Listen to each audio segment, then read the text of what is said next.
Caros irmãos e irmãs, que a silenciosa paz do Mestre da Paz nos mantenha em paz. O nosso tema da noite de hoje é um dos princípios básicos do Espiritismo. Está inserido na comunicabilidade dos espíritos, que segundo a postulação de Allan Kardec, seria a única prova da imortalidade da alma. Se os espíritos não se comunicarem, não teria como demonstrarmos a indestrutibilidade do ser humano após a morte do seu corpo. Se alguém não voltasse para dizer que estaria vivo, nós não tínhamos como conceber a ideia da existência do espírito. Na comunicabilidade dos espíritos está inserido todo o conteúdo da mediunidade abordado pelo Espiritismo. Mas esse tema ele é um pouco controverso. A mediunidade ao longo do tempo se mesclou com o mediunismo. É comum as pessoas que não têm o conhecimento espírita adequado confundir mediunismo com mediunidade, confundir mediunidade com espiritismo. Hoje nós vamos tentar fazer aqui na 1h30, no esforço hercúleo. É difícil, eu trouxe até os slides, ficou ali o nome seminário, mas não é o seminário, é a palestra. Mas não se preocupe não, que eu tirei 80 slides da palestra, do seminário. Ficou bem resumido para eu tentar fazer em 1h30. A mediunidade ela é hoje muito confundida. Ela tem uma palavra polissêmica. Ou seja, o que é uma palavra polissêmica? Ela tem muitos significados. Cada um vai interpretando do seu jeito. A mediunidade acabou sendo uma panela que todo mundo mexe e cada um bota o seu tempero. Mas como é que o espiritismo apresenta a mediunidade? Já que pode existir mediunidade sem espiritismo nenhum. Embora não possa existir espiritismo sem mediunidade, porque nós não podemos imaginar o espiritismo sem espíritos. Uma vez que o espiritismo é a doutrina dos espíritos. Mas a mediunidade ela é de todos os tempos, de todas as épocas, ela tem a idade que tem o cérebro humano. Porque a mediunidade ela é uma predisposição psicobiofísica otorgada à espécie humana. Ela é uma faculdade inerente à biologia do homem e da mulher. Não é uma condição privilegiada, não constitui um dom exclusivo. Quase todas as pessoas têm mediunidade, uns mais, outros menos. Da mesma forma que aqui nem todo mundo vê do mesmo jeito. Uns usam graus, outros usam lentes, grau 5, 6, outros não usam nada. A mediunidade também tem variações de possibilidades. Mas tem muita confusão também com o que é mediunidade, com o que não é mediunidade, com o que é médium, com o que não é médium. Vamos ver se pelo menos nessa palestra eu consigo desembaçar o para-brisa. Desobnublar o nosso entendimento. Mediunidade e paranormalidade, o médium sensitivo.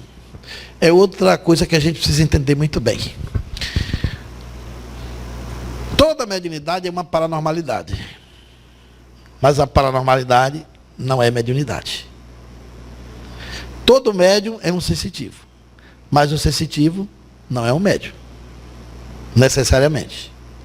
A palavra médium é de autoria de Allan Kardec. A palavra sensitivo não é. Ela é posterior a Allan Kardec. O autor da palavra sensitivo é um prêmio Nobel de Medicina e Fisiologia e também prêmio Nobel da Paz, Dr. Charles Richer, que foi o pai da metapsíquica no século XIX, uma disciplina científica que não se notabilizou no mundo porque não foi classificada como ciência na sua época. Deixando lugar mais tarde para a parapsicologia, que usou bastante o nome de sensitivo. Charles Richer criou esse nome para diferenciar do médium. Exatamente porque na época do espiritismo nascente, os espíritas, e talvez por falta de compreensão exata dos fenômenos paranormais ou parapsíquicos, se mediunizava tudo. Tudo era espírito, tudo era mediúnico, tudo era mediunidade. E Charles Richer, como todo cientista, que tem uma observação muito mais exigente, descobriu que não era bem assim. Porque se nós somos um espírito encarnado, somos uma mente que atua no cérebro, nós também temos possibilidades de nos comunicar, de nos relacionar por uma outra dimensão que está dentro de nós. Mais tarde a parapsicologia veio classificar as percepções que estão além do cérebro como percepções extrasensoriais. Sensório quer dizer corpo, extra quer dizer fora, portanto extrasensorial fora do corpo. Então todos nós nos relacionamos também por uma outra via que não são os nossos sentidos.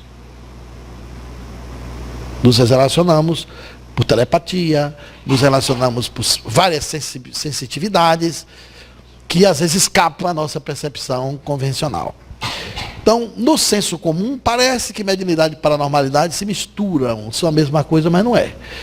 Todo sensitivo produz fenômenos paranormais por si mesmo. O médium produz fenômenos paranormais, mas não por si mesmo. O agente do fenômeno mediúnico não é o médium. O médium é apenas um instrumento. O agente é uma consciência oculta, um espírito, um defunto, uma alma do outro mundo.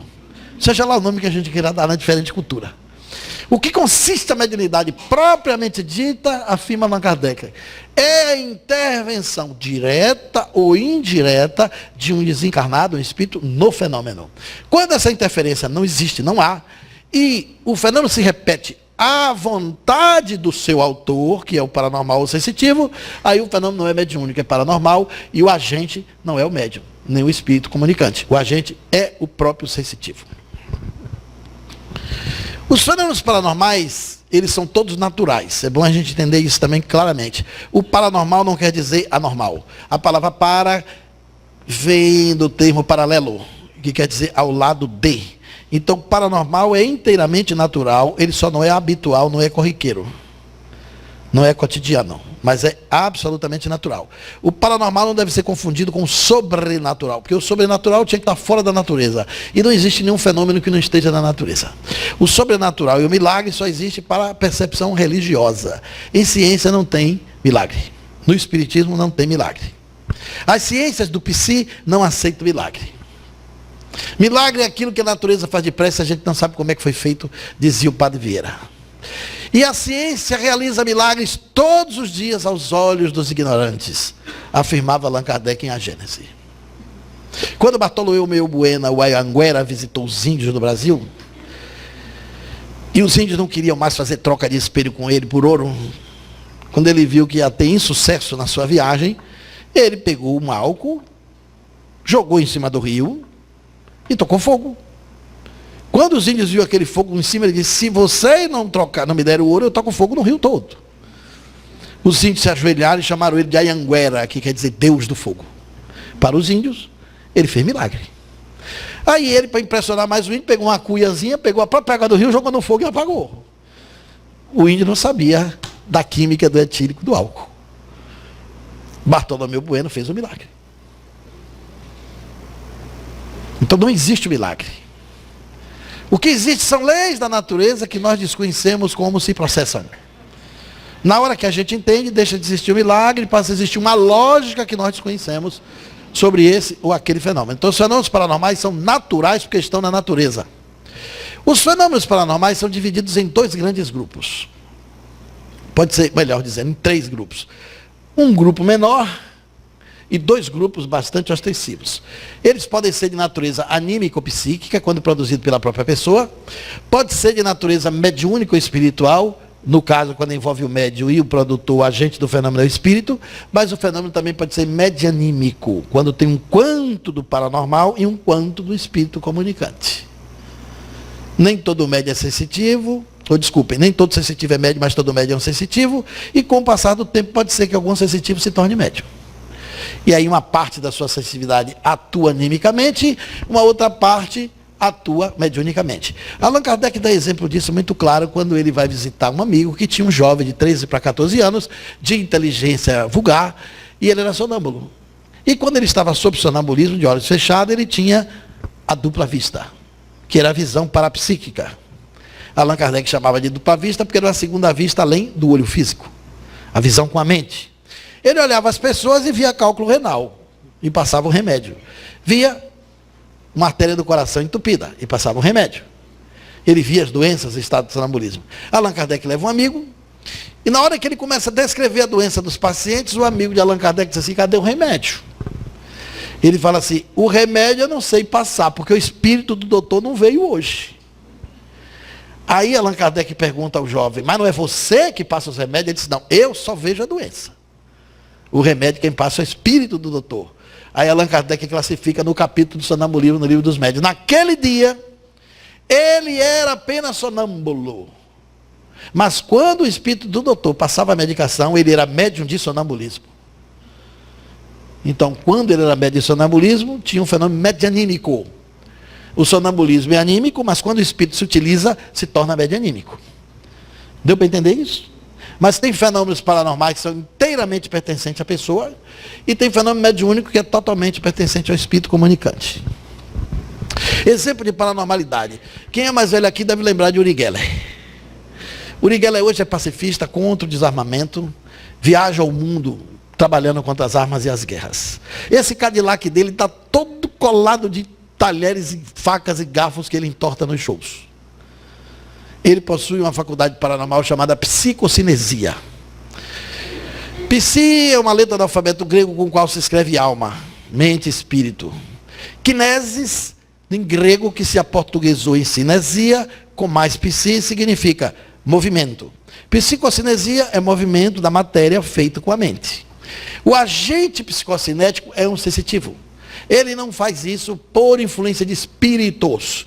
Ele faz quando ele quer, em qualquer lugar. Pega o talher, esfrega assim, e o talher entorta. E você pega o talher e ele não está aquecido.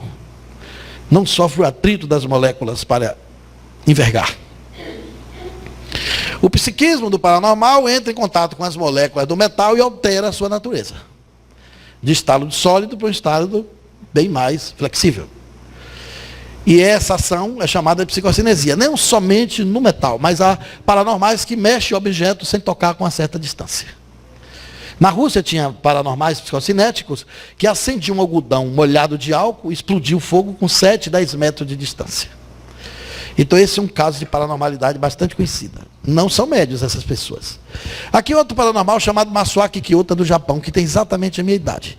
Eu estive com ele por 3 dias no Japão. Ele pega a colher entorta assim como uma serpentina. Às vezes ele olha para a colher, balança, a colher quebra e o pedaço cai do outro lado. Ele é funcionário da Toshiba. Bota a mão nos metais, em grandes circuitos eletrônicos de navio, de satélites, e diz assim, não serve. Já passou pelo controle de qualidade, a empresa tira. Porque se der defeito lá no espaço, o seguro não paga. É um funcionário bastante caro. Foi estudado por quase todas as universidades do Japão, inclusive de Tóquio. E Masuaki Kiyota também tinha uma paranormalidade espetacular para fotografias em filmes velados. Pegava um filme, colocava aqui na cabeça, pensava num quadro que ele viu quando visitou o Museu de Chicago. Você revelava, saía as 36 fotos do quadro que ele visitou no museu. São muitos paranormais incríveis. Todos eles fazem isso por si mesmos, sem concurso de espíritos. Isso não é mediunidade.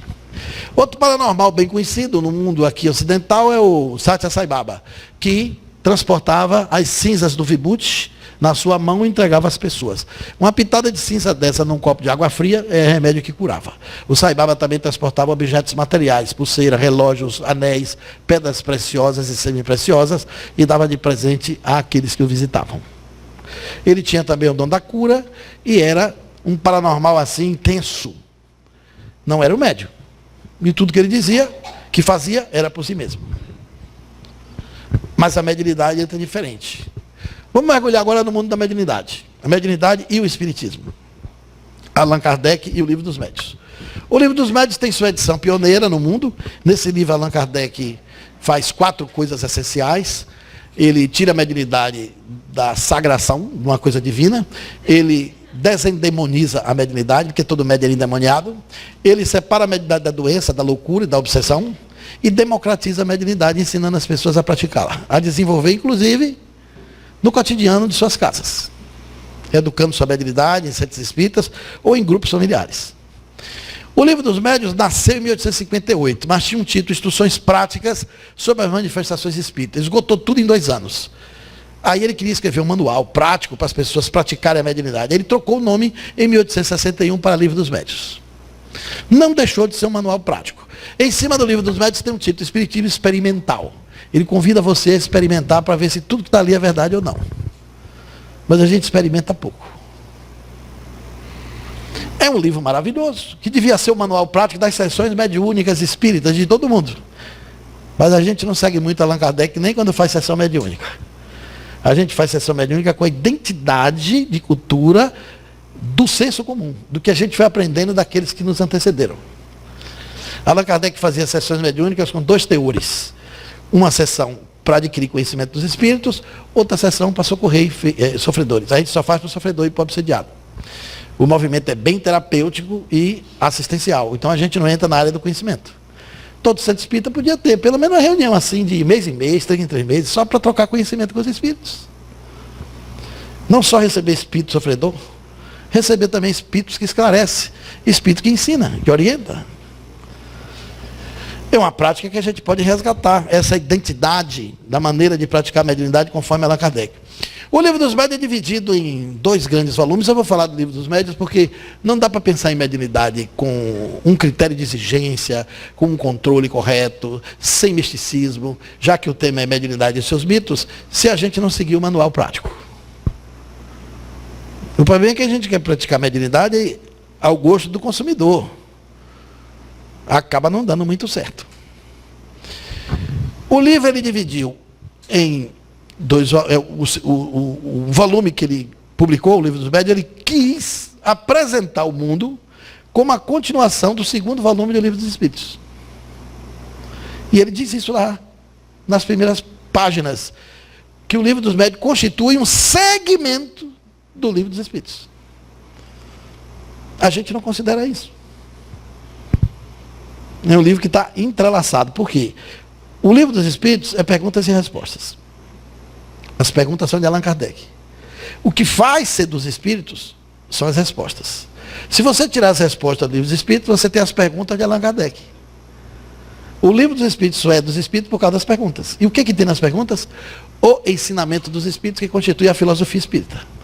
Então, o Espiritismo nada mais é do que uma doutrina filosófica baseada no ensinamento dos espíritos, das consciências sem corpos, das inteligências sem cérebros, da alma dos homens que deixou o corpo na sepultura. Não é aquele espírito diferente, uma gênero, alguém que veio do espaço, um ser que foi criado à parte. Não, o espírito é a alma de gente. Todo espírito é a alma do homem que deixou o corpo. A gente aqui acha que espírito é uma coisa assim, meio fantasmagórica. Quando ele escreve o Livro dos Médiuns, por que ele quer dar continuidade? Porque se o ensinamento dos Espíritos nos trouxe o acesso a um novo conhecimento, ele quis que esse conhecimento fosse acessado por mais pessoas. E aí ele democratizou a mediunidade. Coisa interessante, né?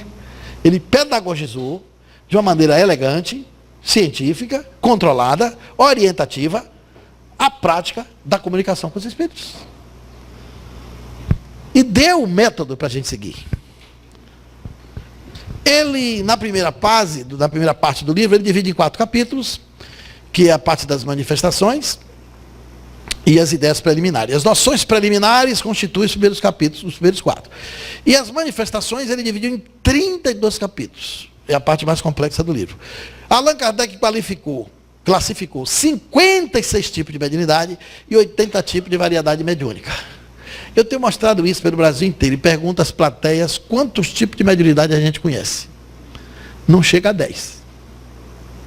Com 160 anos de espiritismo. Vê como a gente desconhece Kardec. Quer ver? Vamos tentar acertar? Vai dizendo aí que eu vou contando. Vou dizer o que vocês sabem e eu também sei. Psicofonia. Quem mais?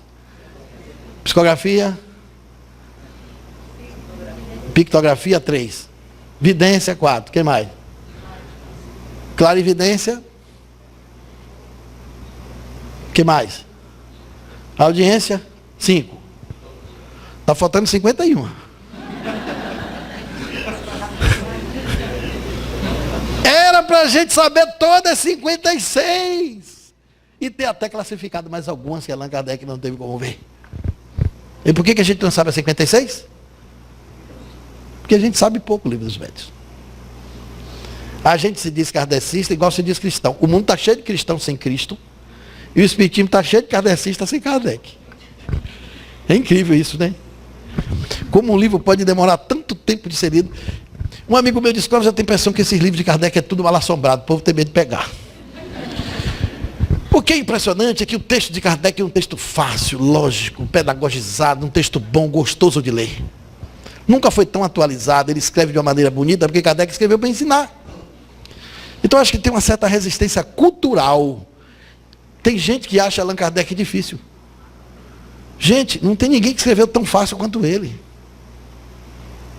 Então a gente precisa tirar os preconceitos e mergulhar. Agora, se a gente não sabe as 56 tipos de mediunidade, imagine os 80 tipos de médiuns. Tem distância. Nós praticamos um espiritismo de senso comum. A gente não pratica o espiritismo fundamentado por Allan Kardec. E há uma diferença dos dois. O espiritismo de senso comum tem se distanciado tanto que às vezes até contradita com o espiritismo fundamentado. Allan Kardec classificou os fenômenos em duas grandes ordens. Fenômenos físicos, que são as manifestações físicas, e os fenômenos de manifestações intelectuais ou inteligentes. O mesmo método que a parapsicologia usou, que a psicobiofísica usou. Os fenômenos objetivos, subjetivos. O mesmo método que a metapsíquica também usou. A parapsicologia usou psigama e psicapa. O gama é quando atua na matéria. O psicapa quando passa pela inteligência do homem, pelo cérebro e pelas suas manifestações intelectivas. Então, o método que ele usou foi o mesmo que os outros pesquisadores nas ciências que continuaram as observações paranormais também seguiram. Aqui o primeiro método de comunicação com os espíritos. É uma fotografia da época, uma ilustração no caso. Um dos primeiros métodos, os meios mecânicos de falar com os espíritos. Repare como era curioso. Vocês já repararam que aí tem um homem e uma mulher? E está todo mundo com o dedo mindinho colado em cima da mesa? Naquele tempo, as sessões mediúnicas eram feitas assim, homem e mulher, homem e mulher. Botava 8 ou 12, ou 10, 5 homens, 5 mulheres. Sabe por quê? Você acreditava que o homem era positivo e a mulher era negativa. E colocava os dedos colados no outro, que era para fechar a corrente do positivo com o negativo. E se acreditava que isso dava resultado. No Brasil ainda teve muita gente fazendo sessão assim até os anos 40, 50. Quando Allan Kardec encontrou as mesas girantes, ele encontrou com todos esses vícios.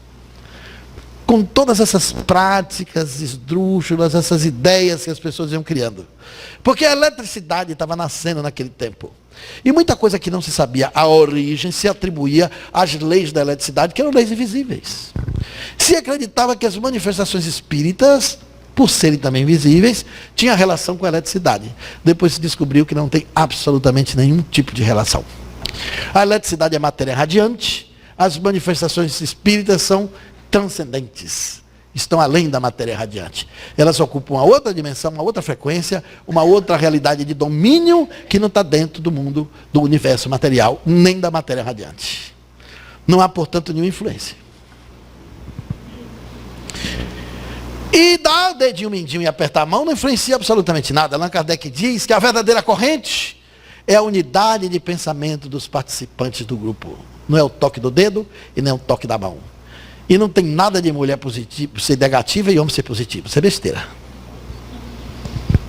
O homem separou, a humanidade sempre separou assim o homem da mulher, né? Porque o grande equívoco do homem foi transformar a diferença em desigualdade. Aí a mulher é diferente, ela é inferior, é desigual. Aí logo a mulher tinha que ser negativa. A semana passada um psiquiatra me disse, falando assim da mulher, né, da história da mulher, como ela foi inferiorizada ao longo do tempo e ainda não se igualou com o homem em todas as coisas. E aí o colega dele que estava do lado disse assim, mas você sabia que mulher não fica doida, mulher piora? Aí eu fiquei brincando com ele e disse, isso é a tese aí de um psiquiatra do século XIX. Se acreditar numa coisa dessa. Mas você já pensou que a mulher não tinha cérebro, gente? Que a mulher não tinha alma? Eu já pensou muita loucura, né? E na mediunidade, a mulher tinha um aspecto negativo. Depois tudo veio abaixo, porque apareceram grandes médiuns do gênero feminino. Aí das mesas girantes nós passamos para as cestas, que é um método mecânico, utilizado pioneiramente. As mesas se animavam quando os espíritos chegavam, pegavam ali os fluidos dos médios, misturavam com os deles, a mesa batia, subia, estalava. Quando tinha um batido com o pé, era tipitologia. Quando a mesa estalava por dentro, como se fosse a madeira de um forro, era sematologia. Aí depois tiraram, descobriram que a mesa só funcionava quando tinha a presença de pessoas especiais. Foi aí que Allan Kardec denominou de médios essas pessoas dotadas de uma aptidão especial, que sem elas a mesa não girava, não se movimentava, porque os espíritos precisavam desse componente dessas pessoas especiais para misturar os fluidos deles e animar os objetos. Aí se pensou em sair das mesas e ir para a prancheta. Já que era a mão do médico que fazia a mesa girar, se pensou nas cestinhas ou pranchetas. Botava a caneta na ponta, uma rodando, aí já faziam, até o pessoal mais romântico fazia uma cesta em forma de coração, e botava a mão e o espírito escrevia. Foi depois desse método que nasceu a psicografia mecânica. E semimecânica ou escrita direta. Tudo foi por lentas e sucessivas aproximações. Aí tivemos Chico Xavier como uma expressão da psicografia do século XX. Ele começou jovem, psicografou aos 17 anos, enfrentou o Brasil agrário e produziu uma literatura que, sem propaganda e sem mídia de massa, se tornou o autor mais vendido da América Central e da América do Sul. Somente perde e ia para um ou dois novelistas de ficção dos Estados Unidos. Veio ser superado recentemente por alguns autores mais modernos, como Paulo Coelho, que tem uma mídia de massa muito boa, mas ele nunca teve. Suas obras estão traduzidas em mais de 40 idiomas e ele vendeu mais de 35 milhões de exemplares. Uma literatura polimorfa.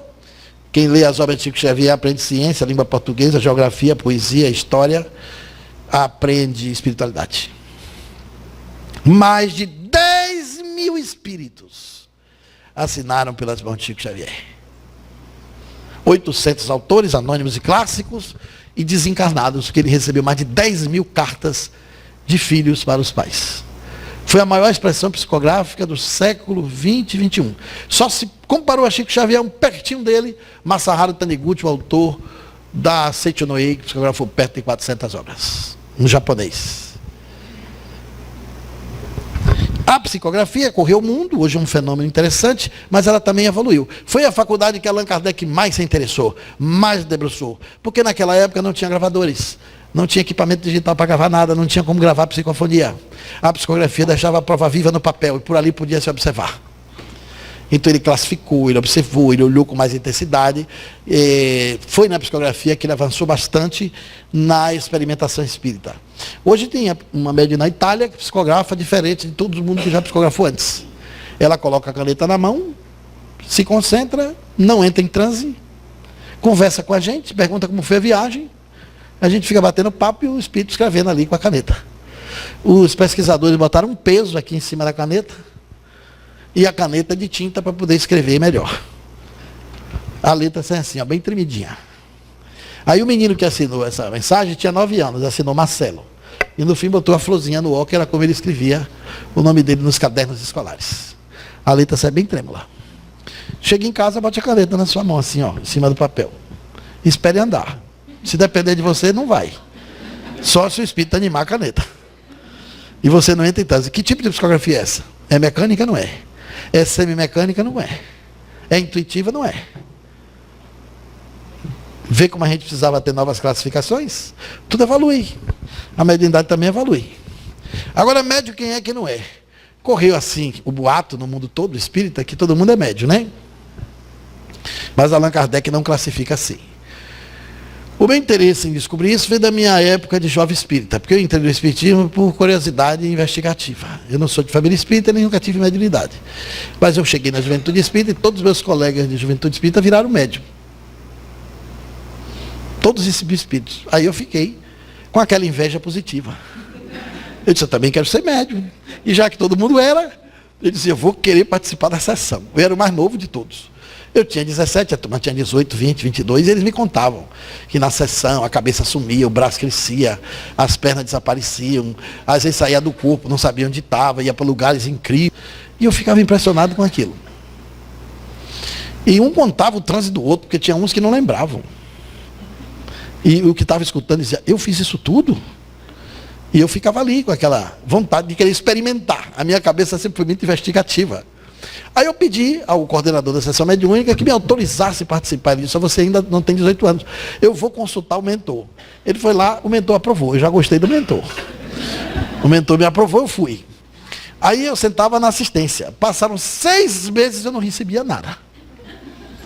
Todo mundo estava em transe, fazia as comunicações. Aí um dia eu, inconformado, chamei meus amigos com o diretor e disse assim, o dirigente mediúnico disse, por que eu não recebo nada? Aí ele disse, não, eu vou lhe botar na mesa. Aí eu fui para a mesa. Mais 2 meses, não vinha nada. Aí começaram a me dar passe. Já no finalzinho, para ver se vinha alguém. Não resolveu. Aí eu me queixava com os amigos fora da reunião. Disse, Clóvis, é o seguinte, dia de mediúnica, a gente não pode se aborrecer, não pode comer carne. Eu já deixei de comer carne desde quinta. A reunião era sexta. E no dia de sexta, se alguém me aborrecesse, eu só fazia sorrir. Que era para não deixar a energia ruim atrapalhar. Aí fui para a reunião. Aí a vontade de receber era tão grande que eu já tinha contagiado o grupo todo. A turma da juventude, todos torciam por mim. Para ver se eu recebia o espírito. E era aquela vontade, né?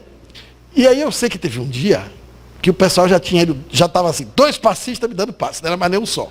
Era 2 para ver se vinha. Aí a mesa tinha 10 médios, né, no total. E teve um dia que eu era, a médio que estava na cabeceira da mesa ali, eu estava do lado de cá.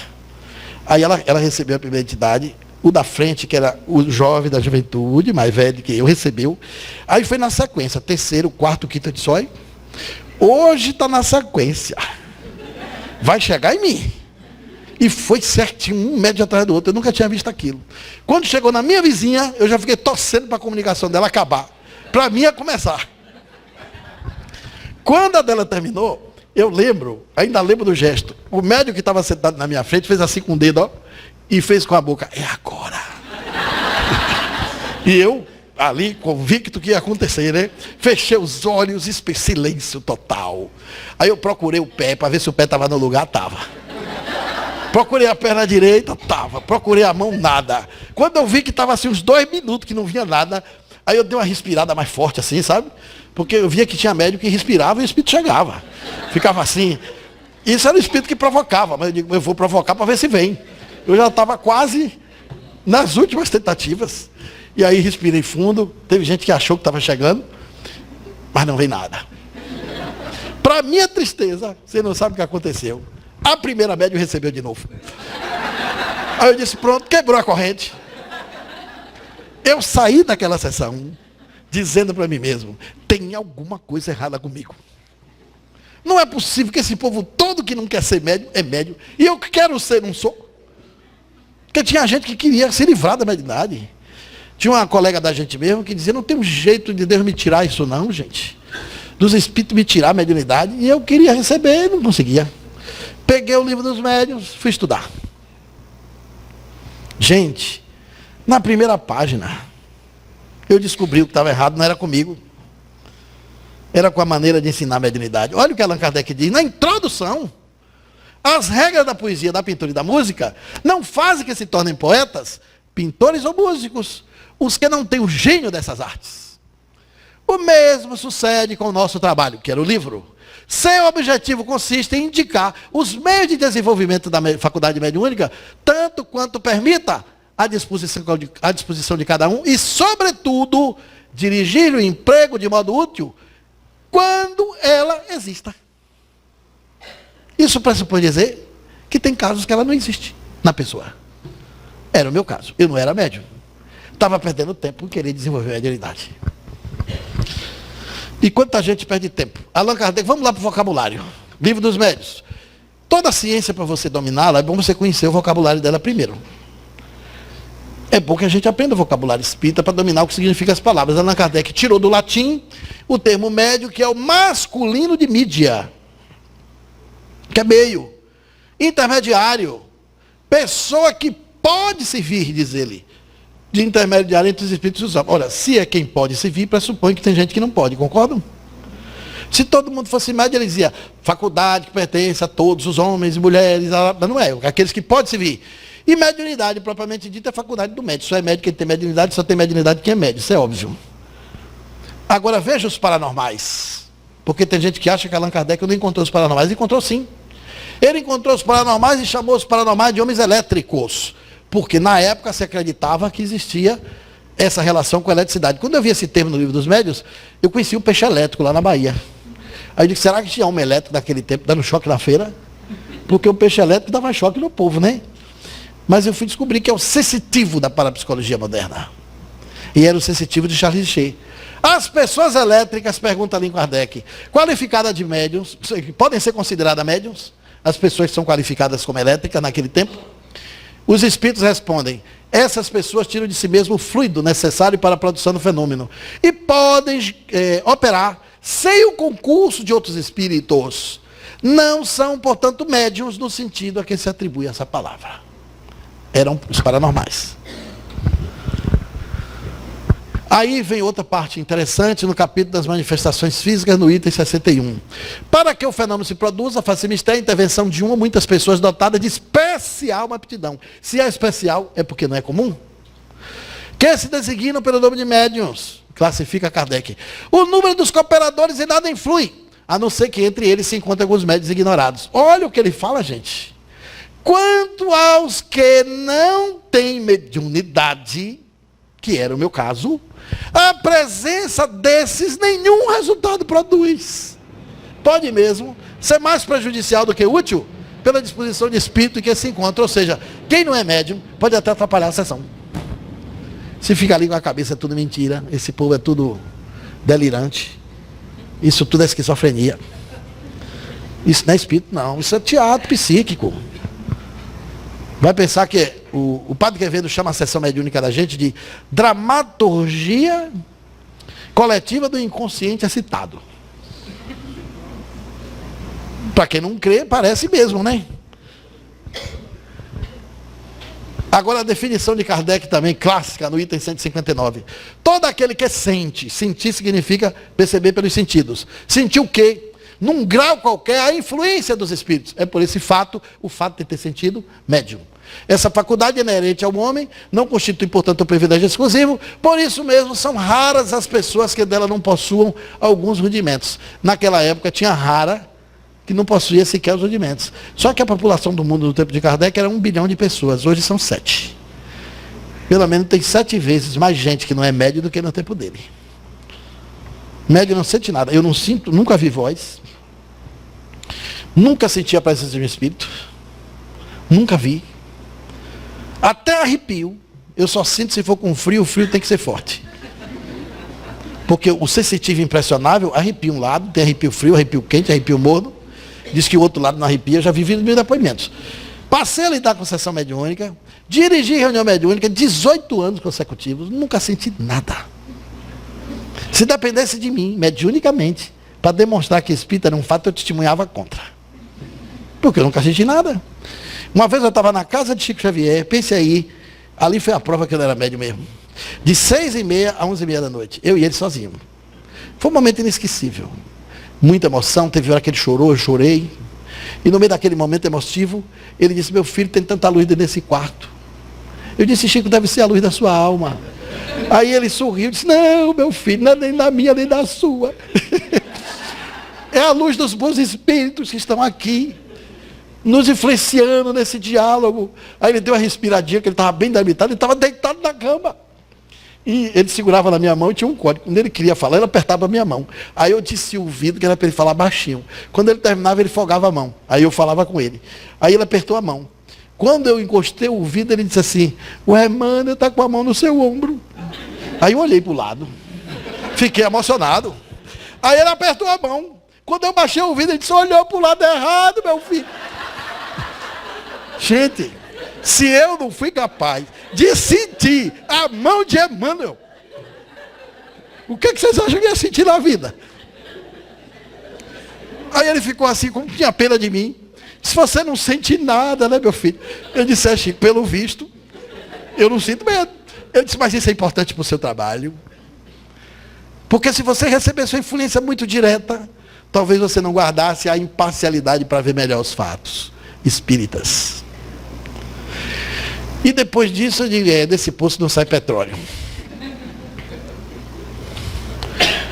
Pode Pode alguém, sem ser médium, evocar os espíritos? Outra questão que garante que nem todo mundo é. Se Allan Kardec pensasse que todo mundo era médium, ele não fazia essa pergunta. Concordam comigo? Pode alguém, sem ser médium, evocar os espíritos? A resposta é: toda gente pode evocar os espíritos. E se o espírito que você evocar não vier, outro vem no lugar e dá notícia dele. Desde que o seu propósito seja positivo e superior. É outro tema que não dá para falar aqui, que é a evocação. Da mediunidade nos animais tem uma parte perfeita para definir quem não é médium. Porque naquela época, na Sociedade de Estudo Espírita de Paris, queriam classificar os animais como médium. Allan Kardec levou a questão para os espíritos. Porque tinha espírita que achava que animal era médium, e tinha espírita que achava que não podia ser. Aí os espíritos dizem que não. Como a maioria queria que fosse, porque vocês sabem que tem cavalo que se espanta na encruzilhada mal assombrada, tem gato que se arrepia, nos fenômenos de poltergeist, cachorro fica mufino, encosta no canto, papagaio, todo mundo vê de espírito. E esse povo todo aí não é médio vidente, não? Aí Allan Kardec questiona os espíritos. Eles dizem que não são médios. Aí Kardec pergunta: mas vocês não animam, não mediunizam mesas e cadeiras e objetos materiais? Por que não pode mediunizar os animais? Aí os espíritos corrigem aí. Nós nunca mediunizamos nem mesas nem cadeiras. Nós animamos. Mediunizar só pode ser homens, não os animais. Os animais têm percepção extrasensorial, e pela percepção extrasensorial dele, ele vê os espíritos, não porque são médiuns, mas porque são paranormais. Porque a paranormalidade existe no mundo hominal, no mundo animal, no mundo vegetal e no mundo subatômico. Não dá tempo de eu falar disso hoje. Aí tinha que ser aquele seminário lá que são 8 horas, de manhã e de tarde. E assim mesmo ainda enxugando. Olha o que os espíritos dizem. Que no animal tem uma refratariedade no perispírito dele, que os desencarnados não conseguem chegar. É, em suma, essa refratariedade da matéria que se opõe, ele faz um paralelo para explicar, ao desenvolvimento da mediunidade na maior parte dos que não são médiums. A mesma refratariedade que tem nos animais, tem em alguns homens que se opõem à mediunidade não ser desenvolvida.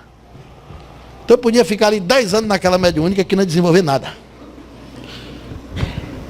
De onde veio a ideia que todo mundo é médium? Veio da má interpretação da questão 459 do Livro dos Espíritos.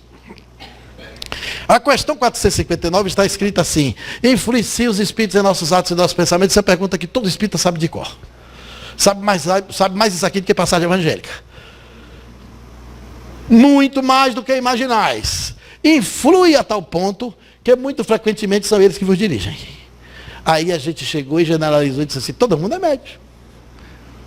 A primeira coisa que vocês vão encontrar é o seguinte: essa tradução é recente. O novo tradutor do Livro dos Espíritos, da FEB, corrigiu. Mas os tradutores antigos, incluindo Guion Ribeiro e as outras editoras, não usam a palavra frequentemente, usa de ordinário. De ordinário é uma palavra muito forte. Só que em francês não tem a palavra ordinateur no original. Tem Sevan. E Sevan é muito frequentemente. Muito frequentemente eu venho aqui a Vitória e faço a palestra na semana do irmão Tomé. Mas quem mora aqui de fato, de ordinário, é Roberto e vocês. Há uma diferença entre você ser frequentemente influenciado e ser de ordinário influenciado. Concordam comigo? Primeira coisa aí, o tradutor claudicou no vernáculo. Segundo passo, lemos a questão 459, esquecendo do título. Porque lemos, influenciado pelo espiritismo de senso comum. O espiritismo de senso comum é o espiritismo de ouvir dizer. O espiritismo dos palestrantes. O espiritismo do troca de ideias. O espiritismo fundamentado está nas obras de Allan Kardec. Que a gente não vai lá tão cedo. Se a gente for para o espiritismo fundamentado, tem tanta coisa diferente do espiritismo de senso comum. Lá em cima, no mesmo item 459, esse título está no Livro dos Espíritos. Isso aqui é o subtítulo que antecede a pergunta. E a gente não leva em consideração. Influência oculta dos espíritos em nossos atos e pensamentos. O que é uma coisa oculta? é o que não é sentida, percebida, notada. Os espíritos nos influenciam ocultamente. Influenciados todos somos, porque influência oculta. Agora, médium, somente o é quem sente a influência dos espíritos. Em qualquer grau de intensidade, é por este fato médio, como diz o item anterior. Influência dos espíritos não é a mesma coisa de mediunidade. A influência é uma ação. A mediunidade é uma faculdade. Correto? As ondas artesianas estão fazendo suas influências aqui em nosso meio. Se você não tiver o rádio, você não pega a estação. O rádio é o médium. É ele que sintoniza pela influência o canal que é o espírito. O contato, no caso. Então, a influência não deve ser confundida com a mediunidade. Eu sou influenciado ocultamente, mas eu não sinto. Se eu sentisse, seria médium. Agora, o fato de você não ser médium não significa dizer que não pode ser influenciado. Olha o que os espíritos, que Allan Kardec diz no item 232. Fora erro acreditar alguém que precisa ser médium para atrair a si os seres do mundo invisível. Eles povoam o espaço, temos incessantemente em torno de nós, ao nosso lado, vendo-nos, observando, intervindo em nossas reuniões, seguindo-nos ou evitamos, conforme os atraímos ou repelimos. A faculdade mediúnica em nada influi para isso. Ela mais não é do que um meio de comunicação. Isso é mais claro do que água cristalina. O problema é que a gente estuda errado. O grande problema é o Allan Kardec de quarta mão.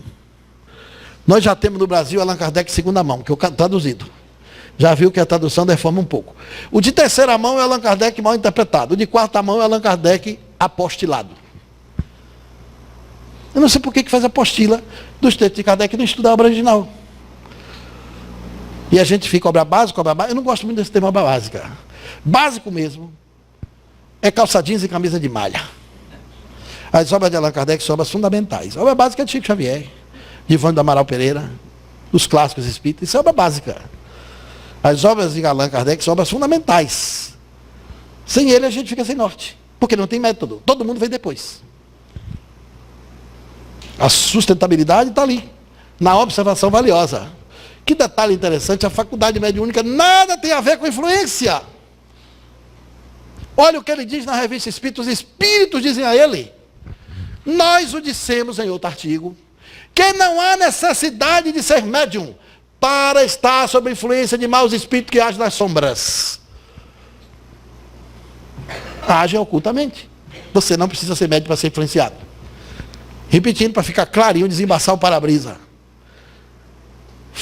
Influência é uma ação. Mediunidade é uma faculdade que lhe permite sentir esta ação. Discurso de Allan Kardec em outubro de 1861 na Revista Espírita. Ele vai para lá para Bordeaux para dizer aos espíritas de Bordeaux por que ele não é médium. Tem muita gente que não sabe disso. Allan Kardec não recebeu espírito nenhum. Tudo que produziu no espiritismo foi com a mediunidade dos outros, nada dele. Nenhuma linha. Sem dúvida, diz ele, fui ajudado pelos espíritos, como eles próprios me disseram várias vezes, mas sem qualquer sinal exterior de mediunidade. Assim, não sou médium no sentido vulgar da palavra, quanto mais no específico. E hoje compreendo, para mim é uma felicidade que assim o seja, por uma mediunidade afetiva eu só teria escrito sobre uma mesma influência, teria sido levado a não aceitar como verdade, senão o que me tivesse sido dado e talvez erradamente. Ele acrescenta, ao passo que da minha posição, convinha que tivesse uma liberdade absoluta de aprender o que é bom, onde quer que se encontre e onde viesse. Assim foi possível fazer uma seleção dos diversos ensinamentos sem prevenção e com inteira imparcialidade. Vi muito, estudei muito, observei muito, mas sempre com um olhar impassível e nada mais ambicioso do que ver a experiência que adquiri, posta ao proveito dos outros. Quem são os médios? Imagine você que eu. Primeira alegria minha foi descobrir que Allan Kardec não era médio igual a mim. Para quem tinha tanta vontade, eu disse, olha, codificador também não era. Então não estou tão despojado assim. Mas a alegria mesmo foi quando eu li o texto de Emmanuel, Quem são os médios? Ditado por Chico Xavier nos anos 40. Olha quem são os médios. Que eu aprendi que os médios é tudo missionário. tudo espírito em canal evolutivo, né? Os médiuns, na sua generalidade, não são missionários. Na acepção do termo, são almas que fracassaram desastrosamente. Que contraíram sobremaneira o curso das leis, contrariaram o curso das leis divinas, que resgata sob o peso de severos compromissos limitados, responsabilidade do passado obscuro e delituoso. Eu disse, olha, gente, tem vantagem nenhuma em ser médium? E tu pensa que acaba aí? Tem coisa pior. Venha, mano. O seu pretérito muitas vezes se encontra enodoado de graves deslizes e de erros clamorosos. Quase sempre são espíritos que tombaram dos cumes sociais, do abuso do poder, da autoridade, da fortuna, da inteligência, e que regressa ao orbe terráqueo para se sacrificar em favor do grande número de almas que se desviaram das sendas luminosas da fé e da caridade. Médio tem passado perturbado. Por isso que a maioria começa com obsessão. Por isso que muitos se desviam da senda da mediunidade. Por isso que a maioria é fraco, que não aguenta a notoriedade, não aguenta a fama e não aguenta poder. Rapidinho, cresce o ego, acorda o homem velho da personalidade perturbada e se perturba na mediunidade, que veio como ferramenta para evoluir. Conversando isso com um amigo meu, quando eu descobri essas coisas, Newton Boechat, que era um grande médium, disse, Cláudio, eu tenho uma tese para você. Eu disse, o que é? Ele disse, eu acho que pessoas assim como você, que não é médium, deve ter feito coisa tão ruim que não aguentaria ser numa vida, ter que vir se sustentar para depois vir na outra. Mas tu quer acabar a minha alegria? É porque o sonho de médium é querer que todo mundo seja. Ele quer que todo mundo seja, ele não admite que seja alguém que não seja médium. Para poder ter par, ter aquele compartilhamento natural, né? Mas a mediunidade não tem nada de grandes missionários. A gente é que tem essa ideia boba de achar que médium é espírito evoluído. Não existe nem médium desenvolvido no espiritismo. No espiritismo existe médiuns em desenvolvimento. Porque mediunidade é apenas uma predominância. Gênese do médium e da mediunidade. O que faz você nascer médium? Por que eu não sou? Allan Kardec não era e Chico Xavier nasceu médium. E muitos de vocês se tornaram. Porque a pessoa pode nascer médium e se tornar. A pessoa pode se tornar médium por um acidente, por um choque psicológico, por uma queda brusca. A Amália Domingos Soler, a médium fantástica de psicografia do espírito do Padre Germano, se tornou médium aos 40 anos. Teve um médium inglês que sofreu uma queda aos 13. Se tornou médium quando acordou da queda. Certos fenômenos emocionais, biológicos, pode produzir a mediunidade. Outros nascem médium, outros acontece, já tem a mediunidade em estado latente e desenvolve ao passar do tempo. Mas tem aqueles que já nascem médios. Varia de um para outro. Mas tem uns que não tem nada. O que faz você ser médium? André Luiz diz que o que faz você nascer médium é a irregularidade de sua vida passada. Quanto mais irregularidade no passado, mais possibilidade de nascer médium.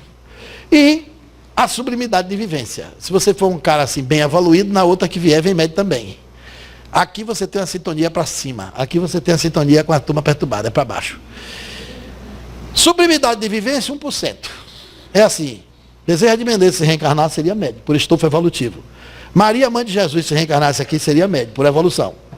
Mas a maioria da gente que vem médium vem por irregularidade de vivência. Porque essa irregularidade da vida passada expande teu campo perispiritual. Porque ele fica descompensado pelas irregularidades da vivência. O que você faz, o que você pensa, a tua atitude, o que você é, seus vícios, suas cóleras, seus ódios, seus ressentimentos, suas más inclinações, suas paixões, descompensam o perispírito depois da morte. Você nasce e ele não se acopla 100%, ele se expande. Por essa expansão, você sente a influência dos espíritos, porque nós estamos num universo de mentes, pensamentos, frequências e vibrações. E essa expansão é por onde essas frequências, pensamentos e vibrações nos alcançam. Aqui eu fiz um modelo. Do lado de lá está a pessoa normal como eu. Aqui está o sensitivo, mais ou menos um paranormal, os rudimentos da paranormalidade. A expansão do perispírito é geralmente na área cerebral, na área frontal. Aqui está mais ou menos o médio que tem rudimentos, aquele médio que vê uma voz sexta-feira assim, 80 não. De vez em quando ele toma um susto, alguém lhe chamando, sente medo, assim, de feriado em feriado, quando está sozinho. Tem medo de apagar a luz. São sintomas de mediunidade. Medo de ficar sozinho. alguém que está seguindo ele. Às vezes tem surto persecutório, e vai para o psiquiatra e não tem nada. O camarada que anda se vendo dois. Não é alucinação consciente, pode ser sintoma de mediunidade. Mudança brusca de humor, de personalidade. Raiva de pessoas que nunca lhe fez mal. Pode ser influência do espírito que não gosta da pessoa com quem você está desimpatizando. Doença sem razão. Dor do lado esquerdo, do lado direito, dor de garganta sem ter problema de garganta. Dor de cabeça, enxaqueca. De gente que sente tanta coisa com mediunidade. Disritmia de ponto difuso. Já é um dado clínico interessante. Você vai para o médico e se tiver disritmia de ponto fixo, ela é aqui, no lugar só, a vida toda no exame, é problema físico. Mas se é difusa, primeiro exame deu do lado direito, segundo exame do lado esquerdo, fez outra tomografia computadorizada, deu atrás, deu em cima, é mediunidade. Se for difuso, é sintoma de influência espiritual. Então você tem a expansão, os rudimentos vêm assim. Quando essa expansão é mais acentuada, você sai dos rudimentos e passa a ser um paranormal ostensivo ou um médium ostensivo. Então a maioria das pessoas são mais ou menos médiums, porque alguns têm menos, outros têm mais mediunidade, do mesmo jeito que alguns enxergam com óculos, têm menos visão sem óculos, outros têm mais visão com óculos. Ou alguns enxergam a vida toda sem óculos nenhum. Do mesmo jeito que varia nossas percepções sensoriais, varia também as extrasensoriais, como varia também os percentuais da mediunidade.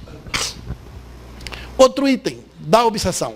No Espiritismo de senso comum, nós lemos no Brasil todos os autores. Não estou querendo aqui fazer nenhuma autopromoção, não. Mas o primeiro palestrante espírita do Brasil que apresentou a hipótese de que nem todo mundo é médio fui eu. E o primeiro que mostrou que não são 3 tipos de obsessão também fui eu. Porque todos os autores que eu li, a não ser que alguém disse isso, eu nunca vi. Todos os livros de obsessão que eu li, e todas as opiniões dos palestrantes, dos grupos de estudo, de apostila, diz que só tem 3 tipos de obsessão. Que é a simples, fascinação e subjugação. A gente diz que possessão não existe. Não é assim? A gente aprende assim. Mas não, Allan Kardec considerou 5. E por que o Espiritismo de senso comum não sabe que é 5? Porque nós não estamos fundamentados em Allan Kardec. A gente segue o ouvir dizer. Quem disse que só são 3? Quem disse que Allan Kardec não considera a possessão? Ele reconsiderou. E nós vamos ver por quê. A obsessão física é dele. E a possessão ele também reclassificou. Quando ele escreveu o Livro dos Médiuns em 1861, ele dizia, não existem possessos. Ele nunca tinha visto um possesso. Em 62, ele encontrou a Madame Julie, possessa. Em 63, ele escreveu na Gênese, afirmei no Livro dos Médiuns que não tinha possessos. Quero reconsiderar essa assertiva. Existe a possessão. E ele põe na Gênesis um capítulo, 10 obsessões e possessões. Por que a gente não pratica, não sabe? Porque a gente estuda um negócio fragmentado aqui, ali, aqui, acolá. Vamos ver? Da obsessão. Vamos ver o que ele chama de obsessão física. As manifestações espontâneas nem sempre são limitadas a ruídos e pancadas. Degeneram. Por vezes em verdadeiro estardalhaço e em perturbações. Móveis e objetos diversos são derribados, projetos de toda sorte são atirados para fora e para dentro, portas e janelas são abertas e fechadas por mãos invisíveis, ladrilhos são quebrados, o que não se pode levar por conta da ilusão. Sua casa ficou mal assombrada e você está sendo vítima de uma obsessão física. Esse fenômeno comumente é chamado de poltergeist. Os poltergeists é obsessão física. Na classificação de Allan Kardec, capítulo 23, item 238 do Livro dos Médiuns. Pode incluir-se nessa categoria os casos de obsessão física, isso é, a que consiste das manifestações ruidosas, obstinadas, de alguns espíritos que fazem que se ouçam espontaneamente pancadas de outros ruídos. Pedras quebram vidro, fogo na parede, nos colchões, nos móveis. Vocês já repararam que espírita não se interessa por poltergeist? Tem poltergeist da cidade, os espíritas não vão socorrer, sabe por quê? Porque não considera um assunto do nosso meio. Acha que isso não tem a ver com a gente. Estão errados. Allan Kardec investigou na Revista Espírita muitos poltergeists, escreveu sobre eles. O espírito batedor de Bex-Aben, os possessos. Ele investigou muitos poltergeists e classificou. O senso comum é que diz que não existe. Olha aqui uma gravura do século XIX de obsessão física. Parece exagero, mas tem casa que fica assim mesmo. Somente na minha região, lá na Bahia, eu investiguei 11 poltergeists. Famílias que perderam todos os utensílios, móveis e roupa. Iam cozinhar, na hora que o feijão estava prontinho, os espíritos transportavam a lagartixa para dentro do feijão. E a lagartixa naquela água fervendo, doida para sair. Os espíritos trocavam o ovo, tiravam a clara e a gema e botavam sangue de animal dentro do ovo, sem quebrar o ovo. Fenômenos incríveis acontecem no poltergeist. É sempre uma obsessão. Você vai dizer que isso é subjugação? É fascinação? É obsessão simples? Não. É obsessão física. Se afeta o espaço físico. Em interior da Paraíba, teve um espírito que cortava as pessoas de navalha. Era uma navalha invisível. As pessoas saíram de lá para o hospital, levavam 6, 8, 10 pontos. Cortes profundos, afiadíssimos. Eu investiguei um poltergeist em Euclides da Cunha que teve 16 vítimas. Uma mulher recebeu uma pedrada na cabeça, levou 22 pontos. Quase morreu. Teve que fazer transfusão. Foi salva por um jovem que deu uma carona na bicicleta. Ela fazia a composição, um grupo da igreja, foram fazer uma novena para espantar o capeta, como eles chamavam. Pegaram um quadro de João Paulo, Papa, e foram cantando Ave, Ave, Ave Maria. Ela foi na frente, quando atravessou a porteira da chácara, a primeira pedrada foi no vidro de João Paulo II. Quebrou o vidro, bateu no peito. Ela levantou, fez o pelo sinal, falou em a Virgem Maria, recebeu a pedrada na cabeça e caiu desmaiada, e o sangue correu. A novena acabou, todo mundo se desesperou, ficou chinelo na rua, quadro de santo, imagem. Ninguém olhou para trás, nem deu socorro à pobre da mulher. Um jovem que se apiedou, botou no quadro da bicicleta. 40 minutos depois levou para o hospital, a mulher quase desfalecida. Tem poltergeists que levam à morte. Tem poltergeists que queimam a casa inteira. Obsessão física. Nós espíritas temos que socorrer os poltergeists. Vou dizer a vocês, no dia que você espírita aqui se dedicar a fazer isso, vai ter no mínimo um poltergeist do mês para tratar. O meu celular é cheio de pedidos para resolver poltergeist. As pessoas não sabem a quem recorrer. Pensa que é demônio. Chama o padre para fazer o exorcismo. Porque não atribui a ser coisa de espíritos. Pensa que é os demônios que estão atuando. Então o tempo é curto, eu tenho que correr. Aspectos da mediunidade. No poltergeist tem fenômeno de efeitos físicos fantásticos. Os objetos se levantam, se movem. Eu investiguei poltergeist, por exemplo, que um tronco de árvore caiu dentro de um quarto. Tivemos que quebrar a janela para tirar o tronco. Ele afundou a cama, afundou o chão e não quebrou uma telha. O espírito transportou. Teve um poltergeist que todos os sapatos da casa foram parar num fio de alta tensão. 13,8. Gente, uma sandália havaiana, olha que fenômeno belíssimo. Para você botar um fio dentro da sandália havaiana, dentro daquela alça, você tem que tirar. O espírito botou lá dentro e a sandália ficava balançando no vento. Sapato, tênis, tudo pendurado na alta tensão. Quem ia pegar? Para torrar até o perispírito em 13,8. De voltagem de alta tensão.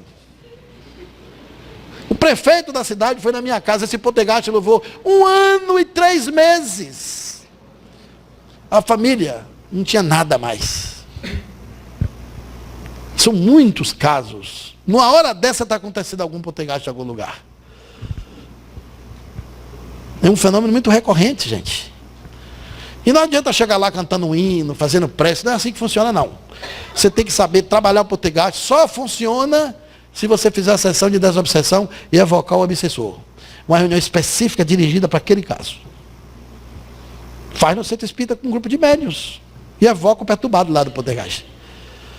Você faz evangelho lá, você descobre quem é o epicentro, se o poltergeist tem médium, se tem paranormal. É simples, tem várias técnicas. Você descobre quem é que está na casa sempre que o fenômeno acontece. E tem que ter um corajoso. Geralmente tem criança em estado púbere, ou um menino produzindo espermatozoide, ou a menina produzindo menstruação.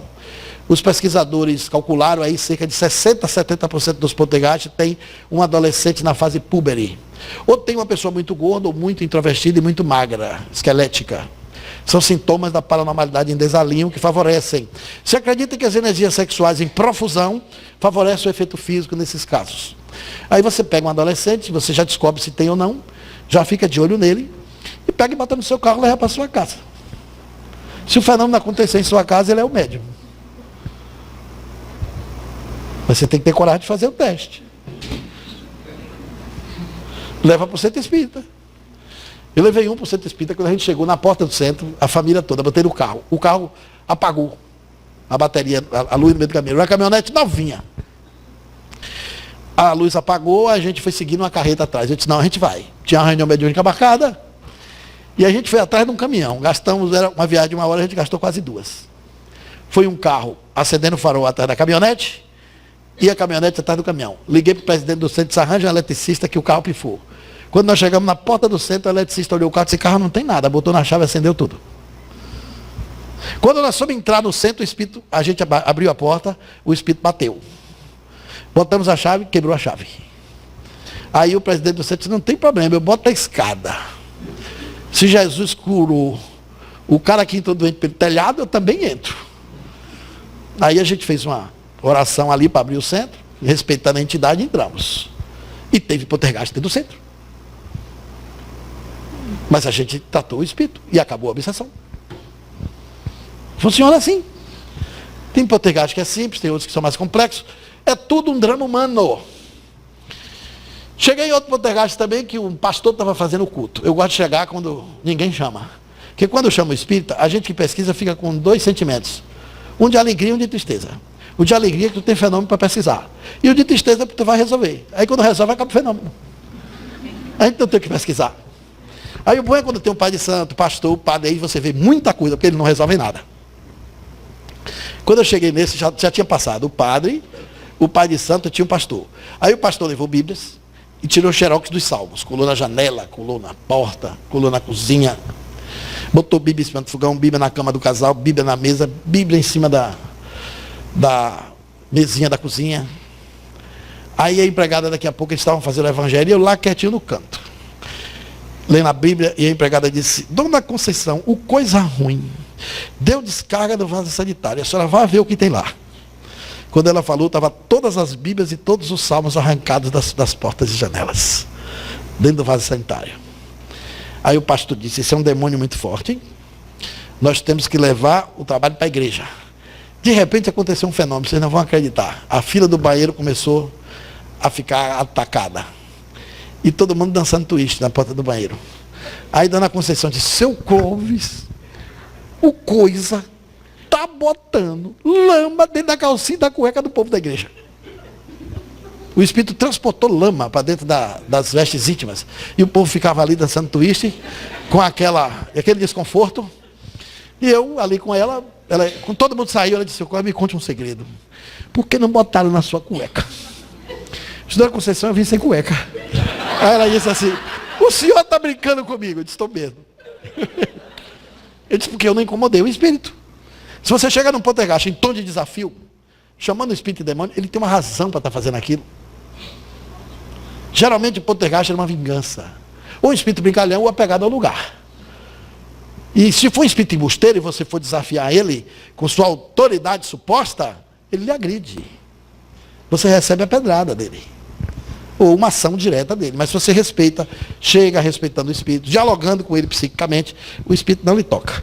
E aí Allan Kardec explica que os fenômenos de efeito físico são explicáveis com uma simplicidade meridiana pela anulação da gravidade. Porque os objetos se levantam. Como é que uma sandália sai do chão e vai parar num fio de alta tensão? Isso altera a lei da física da gravidade. Os espíritos anulam a gravidade. Aquela lei que diz, 2 corpos não ocupam o mesmo tempo, o mesmo lugar no espaço, só serve para a dimensão física material. Não serve para as influências espirituais.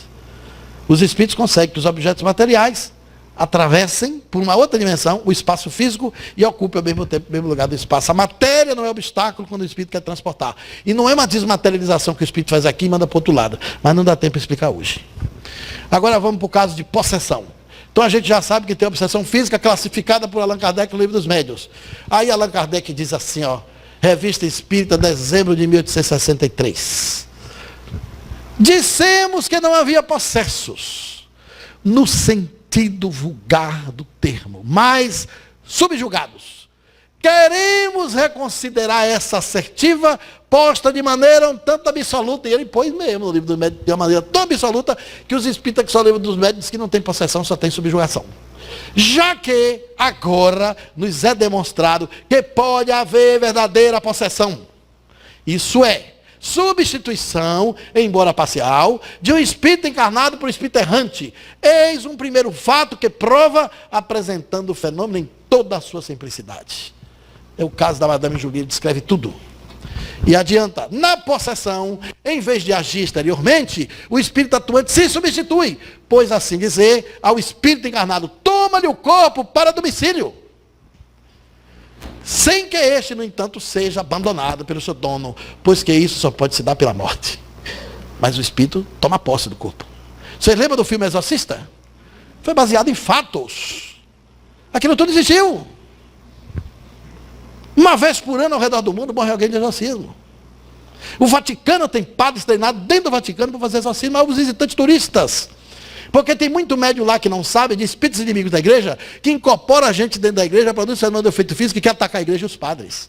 Quando eu estava lá para filmar o Museu das Almas do Purgatório, nós entrevistamos um padre exorcista da igreja. Tem uma sala especial. Ele diz que é atendimento espiritual, mas é para exorcismo mesmo. Os padres são treinados. E ele me contou que uma jovem da Turquia, médium, sem saber que era médium, vomitou por ação espiritual, o espírito transportou pelo canal da boca da médium, uma pilha Duracell daquelas grandes. Ela tirou com tanta força no padre, que quebrou a ponta da pilastra de mármore. Se pega no padre, levava ele para o além. Para fazer companhia ao espírito. Pegaram ela correndo, levaram para essa sala, exorcismo lá dentro. Então existem os processos. A medicina reconhece pelo F44.3 os casos de possessão. Está na CID, na Classificação Internacional das Doenças. Porque tem processos que são levados para hospitais, para psiquiatras tratar. E na CID diz, e no Manual Prático da Psiquiatria Americana, que é um manual que segue como base de todos os conteúdos do comportamento psiquiátrico diagnosticado. O processo não deve ser considerado como alucinado, nem como esquizofrênico, nem como delírio. É caso de manifestação espiritual. A medicina já sabe. A gente espírita que não classificou ainda no nosso compêndio conteúdo. Então, quando alguém perguntar aqui a qualquer pessoa do irmão Tomé, quantos tipos de obsessão tem, nunca mais diga que é 3, diga que é 5. A obsessão física e a possessão também existe. Tem subjugação e possessão. E no livro A Gênese, Kardec escreveu um capítulo inteiro sobre obsessões e possessões que vale a pena o espírito estudar pelo menos 3 vezes para não esquecer nunca mais. Olha algumas coisas que Allan Kardec diz que são chocantes, que eu coloquei para encerrar a palestra. A falta de médiums na casa espírita é muitas vezes até providencial. Se eu não botasse o nome de Allan Kardec aqui, vocês não acreditariam que ele dizia uma coisa dessa. Concordam comigo? A falta de médium nas casas espíritas é muitas vezes até providencial. Tem gente que acha que não pode existir casa espírita sem médium e sem reunião mediúnica. Olha o que ele afirma. Os médiuns são um dos elementos essenciais das reuniões espíritas, mas não constitui elemento indispensável. E fora erro acreditar-se que sem eles nada se pode fazer. E ele ainda dá um conselho.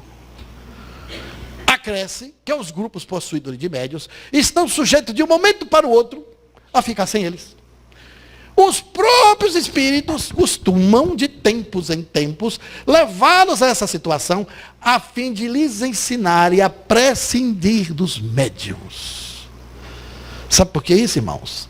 Porque o espiritismo veio no mundo para conduzir a mediunidade e conduzir o médium. A gente inverte. A gente quer que a mediunidade e os médiuns conduzam o espiritismo. Isso é um equívoco. Existe mediunidade sem espiritismo nenhum. O fenômeno mediúnico está nos terreiros de Umbanda, está no Candomblé, está nas obsessões de todas as matizes.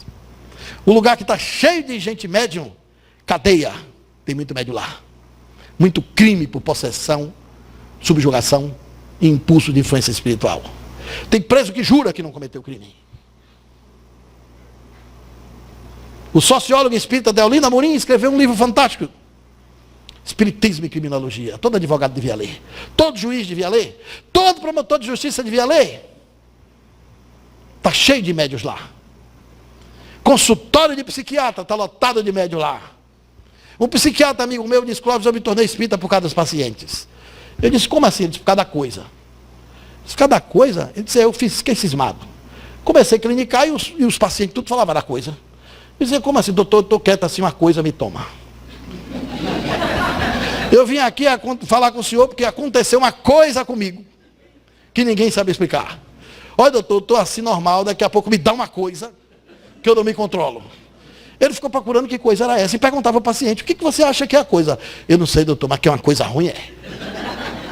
Não é coisa boa. E ele foi procurando, e se encontrou no Espiritismo a resposta da coisa. A coisa é influência oculta, que o perturbado não sabe o que é.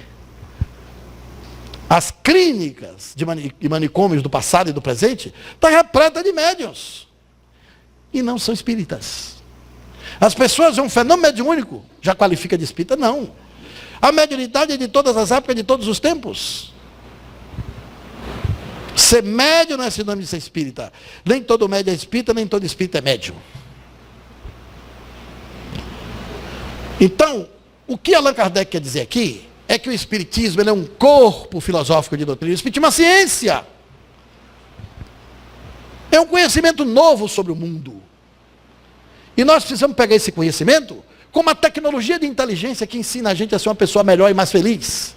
O Espiritismo não vai só para fazer mediunidade, nem prática mediúnica. Não existe o centro espírita só para isso. O centro espírita tem que ser uma escola transformadora de pensamentos e transformadora de gente. Mediunidade é um detalhe inserido nisso. Por isso que essa ideia de centro como templo não é correta. O centro espírita teria que ser 60% escola de espiritismo, 20% templo e 20% hospital. E se for uma boa escola, uma escola terapêutica, um educandário de almas que redima as pessoas, que levante as pessoas do seu estado de degradação para a redenção, muita doença desaparece. Porque muita coisa é provocada pela cabeça da pessoa. Tem gente que paralisa a vida pela mente, pela negatividade, pela falta de atitude positiva na vida, por falta de percepção da vida futura, por não saber que é uma pessoa eterna, que é um espírito imortal, por não saber da sua grandeza, do seu destino. E a pessoa sucumbe. O centro espírita tem que ser um lugar que promova isso. Por isso que Allan Kardec está certíssimo. O fenômeno é o mais importante na doutrina, diz ele. Há pessoas que nenhum fato testemunharam, que não observaram a mesa agitar-se, um médium escrever, mas se tornaram tão convencidos quanto nós unicamente porque leram e compreenderam a lógica do pensamento espírita. O melhor método para a divulgação do espiritismo deve dirigir-se à razão mais do que aos olhos. Allan Kardec não botava foco em fenômeno. Os espíritos superiores não botam foco em fenômeno. Olha, se os espíritos quisessem evoluir a humanidade por fenômeno, reencarnavam um bocado de médio paranormal, psicográfico para todo lado, fenômeno de efeito físico em todo canto. Mas já veio Moisés, atravessou lá o mar. Só porque demorou para pegar as tábuas da lei, o povo duvidou dele. Adorou bezerro de ouro, até o irmão. Se bem que quando ele desceu, protegeu o irmão. Já tinha pistolão espiritual naquele tempo. Mandou matar 300 e deixou o irmão de fora. Porque o irmão estava no meio da confusão lá dos adoradores. Transformou a água em sangue, veio as pestes do Egito, o povo duvidou. Fenômeno não prova nada.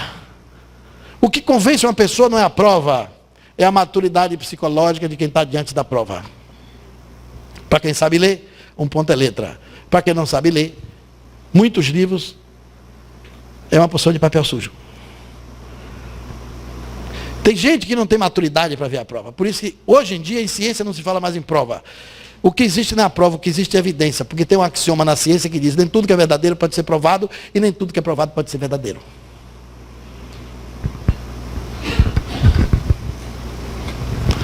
No Espiritismo, outra coisa incrível, a questão dos espíritos é secundária e consecutiva. Quanto ensinamento desse livro, gente? A gente fica achando que o Espírito é mais importante. A gente quer vir para o centro para receber as vibrações do Espírito de luz, a presença do Espírito de luz, o conselho do Espírito de luz. Muito mais importante do que você ter a presença do Espírito de luz é você procurar ser a luz que ilumina o Espírito de luz. E o Espiritismo lhe dá esse norte, esse caminho da autoiluminação, do crescimento pessoal, da superação das paixões do ego. Os espíritos são secundários. A gente acha que é o principal, o ator principal, os espíritos. E tem centro espírita que às vezes faz do centro de atenção da sua casa o conselho do guia, a mediúnica, a orientação do mentor. Não é nada disso. O centro de atenção da casa espírita tem que ser o espiritismo. E digo mais, se o mentor não tiver e o guia não tiver conforme o espiritismo, troca o mentor e troca o guia. Porque tem muito guia aí que precisa ser guiado. Os espíritos não constituem ponto de partida. Esse precisamente é um erro que cai em muitos adeptos. Não sendo os espíritos, senão a alma dos homens. O verdadeiro ponto de partida é a existência da alma. É você se dar conta da tua imortalidade. De quem você é como um ser eterno. Esse é o maior problema da humanidade, gente. Não é fome, não é AIDS. Não é a corrupção política. Não é a violência urbana. O maior problema da humanidade é a total e irrestrita ignorância do homem sobre quem é ele. O que ele está fazendo pisando no chão desse planeta. É dessa ignorância essencial que decorrem todas as outras. Portanto, o ponto de partida do Espiritismo é nos percebermos espíritos. Isso é mais importante. Porque se a gente achar que o outro espírito é mais importante, nós não nos incluímos. O Espiritismo deve ser encarado pelas suas consequências morais. Agora aqui vem outro mito. Esse mito eu deixei de propósito. Para falar 9h30 exatamente em ponto. O rigor da hora certa. Já viu o espírita que espírita gosta de trabalho com pior horário que militar? Já viu isso? Olha, a sessão tem que acabar 9h30, porque já ouvi orador dizendo isso. Porque os espíritos superiores são ocupados, não aceitam disciplina. Vi uma vez um orador dizer que passaram de 9h30, 9h40, o espírito comunicando, não terminou a sessão, o espírito disse, aqui daqui ninguém me tira. Rezaram, cantaram o hino, chamaram bezerra, ficaram em pé, e nada, tome-lhe passe. Quando deu 10 horas, o mentor voltou, e disse assim, da próxima vez não me chame mais, porque vocês não acabaram a reunião 9h30, deu um sermão. Tem gente que a reunião doutrinária acaba 9h30, 9h32, o perispírito já está sentado na cadeira para ver o resto da novela. Vai desdobrado na frente, com pressa de ir embora. E eu não sei quem foi que botou na cabeça da gente que hora certa é disciplina. Aí a gente evoca aquele negócio de Chico Xavier que diz assim, mano disse a ele, disciplina, disciplina, disciplina. Quem é que disse que é hora certa, hora certa, hora certa? Nunca foi. Vamos ver o que Allan Kardec diz sobre isso? Livro dos Médiuns, item 333. Não dá nem para esquecer. Porque 333 fica fácil. Acrescentamos, todavia, que se bem os espíritos prefiram a regularidade das horas, os de ordem verdadeiramente superior não se mostram meticulosos a esse extremo. Segue Kardec. A exigência de pontualidade rigorosa é sinal de inferioridade. É coisa de espírito atrasado mesmo. Como tudo que é pueril, mesmo fora das horas predeterminadas, podem eles, sem dúvida, comparecerem-se e se apresentam de boa vontade, se é útil o fim objetivado. Se terminar a reunião na hora certa fosse disciplina, Chico Xavier foi o médium mais indisciplinado que o mundo conheceu. Todas as vezes que eu fui lá, nunca saí depois de meia-noite, 1h da manhã. E ele psicografava até esse horário. 2 da manhã a gente já saiu de lá. A hora que ele terminava de ler as cartas, devia acabar 10 horas, senão Emmanuel ia embora. E às vezes depois que todo mundo escrevia, Emmanuel vinha para dar a última mensagem. Outro indisciplinado. Vocês sabem o que é disciplina? Nunca foi a hora certa. Disciplina era ele estar lá todas as vezes. Era ele não faltar o compromisso. Não deixar de servir quando aquele lhe batiu na porta cheio de sofrimento. Disciplina é você não negar aquilo que você assumiu e ter que cumprir sob todas as dificuldades. Isso é que é disciplina. A escola a gente tem as disciplinas separadas, as matérias são disciplinas. Nenhuma delas é hora certa, hora certa e hora certa. É um método. A disciplina é um comprometimento que você assume para não deixar para trás, para poder seguir no aprendizado. Tudo isso é disciplina. Mas não é hora certa, gente. Isso é falta de percepção. Sinal de inferioridade. Não é incrível esse Allan Kardec? Ou Allan Kardec desconhecido? A gente precisa resgatar essas coisas. Trazer Kardec de volta. Mediunidade e espiritualidade. Outro mito. O dom da mediunidade prende-se a causas que não ainda são perfeitamente conhecidas. Não são. À primeira vista, pareceu que um dom tão precioso não teve que ser o quinhão senão de alma de elite. Bons médios deviam ser espírito evoluído. Ora, a experiência prova o contrário, porque se encontram poderosos médios entre pessoas cuja moral deixa muito a desejar, ao passo que outras estimáveis, sob todos os aspectos, não possuem mediunidade. O fato de ser médium não quer dizer que é gente boa. Entendeu isso aqui, né? O cara pode ser de caráter duvidoso e ser um bom médium. A faculdade propriamente dita se radica no organismo. Não depende da moral, ou independe da moral. O mesmo, porém, não se dá com o seu uso, que pode ser bom ou mal, conforme as qualidades do médium. Você vai atrair espíritos superiores se você for um médium com a moral elevada. E vai atrair espíritos de uma ordem menor se sua moral não for elevada. O uso da mediunidade tem a ver com a moral, mas o exercício não. A natureza da mediunidade não respeita a moral. Allan Kardec oferece também uma diferença legal. Bom médio e médio bom. Agora, depois do 333, eu posso passar 5 minutos, certo? Bom médio e médio bom. Nem sempre o bom médio é o médio bom. Dificilmente você vai ver. O que é isso? O bom médio é aquele que tem faculdades espetaculares e tem o caráter duvidoso, como vimos há pouco. Agora, o médio bom é aquele que, além de ser bom médium, tem a bondade no coração. Tem espiritualidade junto da mediunidade. Parceria difícil de se encontrar. Médium, com faculdade mediúnica ostensiva e com espiritualidade na alma. O Brasil conheceu um. Chico Xavier. Era um bom médium e um médium bom. A capacidade de amar de Chico Xavier era tão grande que evitou milhares de inimigos.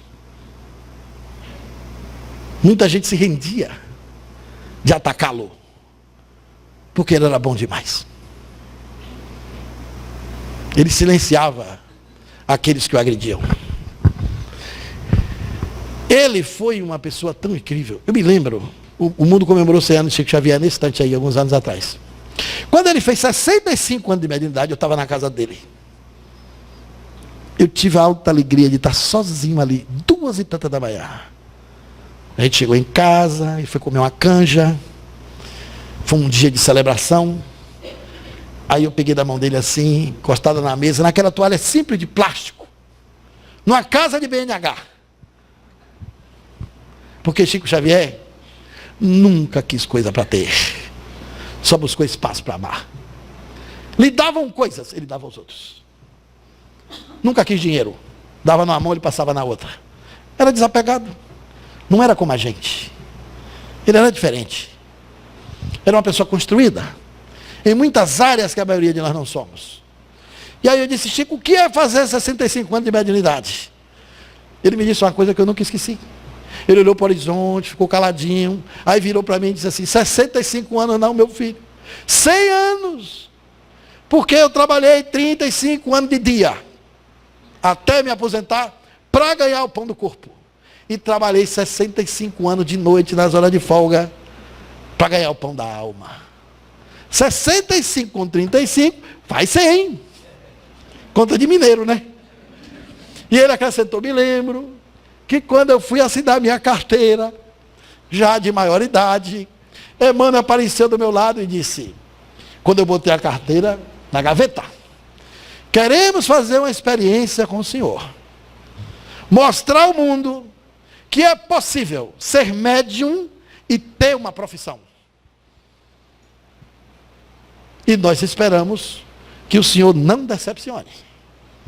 Aí ele disse que quando ele assinou a carteira de aposentado, 35 anos depois pelo Ministério da Agricultura, que ele chegou em casa e botou na gaveta do criado mudo a carteira. Emmanuel aparece. Você se lembra do que eu lhe disse ontem? Ele focou que ontem foi o dia da atividade na Casa Espírita da Prece, assim, não lembro de nada importante que o senhor disse ontem lá no centro, não. Fora do cotidiano.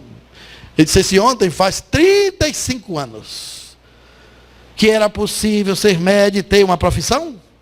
Aí ele disse que lembrou até da voz. Olhou para ele e disse assim, me lembro, sim senhor. Ele disse, o senhor não decepcionou. E eu vim me congratular com o senhor para dizer que o seu exemplo serve para ensinar que o médium veio ao mundo para servir a mediunidade e não para se servir da mediunidade. Sabe onde é que a gente vai achar isso? Nos prolegômenos do Livro dos Espíritos. Espírito de verdade dá esse conselho aos homens. Não façais das coisas dos céus degraus para subir nas coisas da terra. É uma das frases mais fortes que ninguém lembra que está lá. Chico Xavier passou e deixou um legado. Tive alguns encontros com ele maravilhosos. Trouxe assim para a gente lembrar dele. Eu era mais jovem, ele menos idoso. Sempre que eu voltava da Europa com alguma novidade, eu estava lá. Sorríamos muito, brincávamos muito. Chico Xavier era um homem para cima, feliz, alegre, otimista. Gostava de piada. E às vezes eu dizia, eu tenho uma piada aqui que não é muito evangélica. E já me conta. Eu contava, ele contava pior do que a minha. E ele sempre sabia uma piada. Adorava livros de ciência. Pô, achava que Chico Xavier não gostava de ciência. Era um amante da ciência. Então, era um homem estranho por ser diferente. Vi muita gente na fila, aqueles homens corpulentos, para falar com ele. Quando chegava assim a 50 centímetros que abraçava, chorava. Ele beijava a mão. Desarmava a pessoa. O povo dava branco, não sabia o que dizer. Era a presença dele, irradiava uma coisa. Porque tem gente que transmite amor, tem gente que transpira. Chico Xavier amava diferente. A capacidade de amar dele era acima da gente. Então, teve uma ilustração bonita que fizeram com Jesus abraçando ele. E o médico Divaldo Pereira Franco recebeu uma página belíssima de Joana de Ângeles, dizendo que ele foi recebido por Jesus da lei, quando Jesus encontrou, abraçou ele e disse assim, filho, descansa. Ele trabalhou tanto. Foi um prisioneiro da multidão. Ninguém nunca viu Chico Xavier no estádio de futebol, torcendo pelo time dele. Nem ninguém nunca viu Chico Xavier no cinema, nem na praia, nem no teatro. Ele estava sempre trabalhando na hora de folga do tempo livre. Se foi algumas vezes tão isoladas que ninguém se lembra mais. Escreveu cartas para tanta gente, livros que não foram poucos, além de atender multidões incansavelmente. Foi um servidor do próximo. E deixou um exemplo, um modelo de ser médium. Para a gente não dizer que não teve ninguém que foi capaz. Ele foi. Então, para a gente também achar que não tem um modelo a seguir. O Espiritismo teve. E ele foi bem pertinho da identidade do que Allan Kardec trazia de ensinamento sobre a mediunidade. Muito obrigado a todos pela atenção. Passei 10 minutos sobre a aquiescência dos bons espíritos e do item 333 do Livro dos Médiuns. Até mais, a qualquer dia.